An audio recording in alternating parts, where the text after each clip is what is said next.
আমন্ত্রণ news 24 sports লাইটে আপনাদের সঙ্গে আছি আমি শাহরিয়ার বাবু।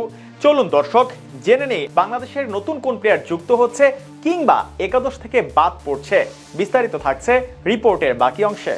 ওয়ানডেতে রানের হিসাবে বাংলাদেশের সবচেয়ে বড় জয়টা 183 রানের। 2023 সালে সিলেটে আয়ারল্যান্ডকে এই ব্যবধানে হারিয়েছিল বাংলাদেশ। মিরপুরে আজ সেই রেকর্ড ভাঙার সুযোগ ছিল মিরাজদের।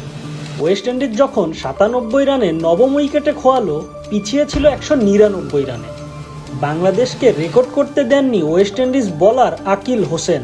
এদিকে এ জয়ে 50 ওভারের ক্রিকেটে টানা সিরিজ হারের ধারাবাহিকতা থেকে বের হলো বাংলাদেশ। টানা 4টি সিরিজ হারের পর প্রথম সিরিজ জিতল বাংলাদেশ। প্রথম সিরিজ জিতল 19 মাস পর। এর আগে সর্বশেষ 2024 সালে মার্চে ঘরের মাঠে শ্রীলঙ্কার বিপক্ষে ওয়ানডে সিরিজ জিতেছিল বাংলাদেশ। এদিকে তৃতীয় ওয়ানডে চলার সময় ওয়েস্ট ইন্ডিজের বিপক্ষে টি-20 সিরিজের দল ঘোষণা করেছে বিসিবি। সর্বশেষ এশিয়া কাপের চোটে পড়েছিলেন লিটন কুমার দাস। এরপর থেকেই মাঠের বাইরে আছেন তিনি। তবে ওয়েস্ট ইন্ডিজের বিপক্ষে আসন্ন টি-20 সিরিজ দিয়ে আবারও 22 গজে ফিরছেন বাংলাদেশের অধিনায়ক। আসন্ন এই সিরিজের প্রথম 2 ম্যাচের জন্য 15 সদস্যের দল ঘোষণা করেছে বাংলাদেশ ক্রিকেট বোর্ড বিসিবি। এই সিরিজ থেকে বাদ পড়লেন মোহাম্মদ সাইফুদ্দিন ও সৌম্য সরকার। আগামী 27, 29 ও 31 অক্টোবর 3 ম্যাচের টি-20 সিরিজ খেলবে বাংলাদেশ ও ওয়েস্ট ইন্ডিজ। সব ম্যাচ হবে চট্টগ্রামের বীরশ্রেষ্ঠ মতিউর রহমান স্টেডিয়ামে।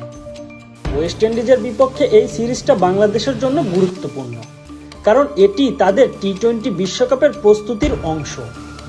দলের নতুন সদস্যরা তাদের প্রতিভা প্রদর্শনের সুযোগ পাবেন এবং দলের গভীরতা বাড়বে। তবে কি এই দলে সুযোগ হচ্ছে সাব্বির রহমানের? ম্যানেজমেন্ট কি চাচ্ছে এই একাদশে সাব্বিরকে রাখতে? চলুন এক নজরে ওয়েস্ট ইন্ডিজের বিপক্ষে বাংলাদেশের টি-20 স্কোয়াডে সুযোগ পেল কারা সেটাই দেখে নিই। লিটন কুমার দাস অধিনায়ক, তানজিদ হাসান তামিম, পারভেজ হোসেন ইমন, সাইফ হাসান, তাওহিদ হৃদয়, জাকের আলী অনিল, শামীম হোসেন পাটোয়ারি, কাজী নুরুল হাসান সোহান, শেখ মাহাদি হাসান, রিশাদ হোসেন, নাসুম আহমেদ। আর বাকি 4 পেস বোলার মুস্তাফিজুর রহমান, তানজিম হাসান সাকিব, তাসকিন আহমেদ ও শরীফুল ইসলাম। এই সিরিজটি বাংলাদেশের ক্রিকেটের জন্য একটি নতুন অধ্যায়ের সূচনা হতে পারে। দলের নতুন সদস্যরা তাদের প্রতিভা প্রদর্শনের মাধ্যমে দলের শক্তি বাড়াতে সহায়ক হবে। সকলের প্রত্যাশা বাংলাদেশের এই সিরিজে ভালো পারফরমেন্স দেখাবে এবং আন্তর্জাতিক ক্রিকেটে নিজেদের অবস্থান দৃঢ় করবে। এদিকে আজকের বাংলাদেশের 297 রানের লক্ষ্য ছুঁতে নেমে কখনোই স্বস্তিতে ছিল না ক্যারিবিয়ানরা। 30 ওভার 1 বলে 117 রান করেই অল আউট হয়েছে ওয়েস্ট ইন্ডিজ। আজ বাঁহাতি পেসার মুস্তাফিজুর রহমান দলে থাকলেও একটি বলও করেননি।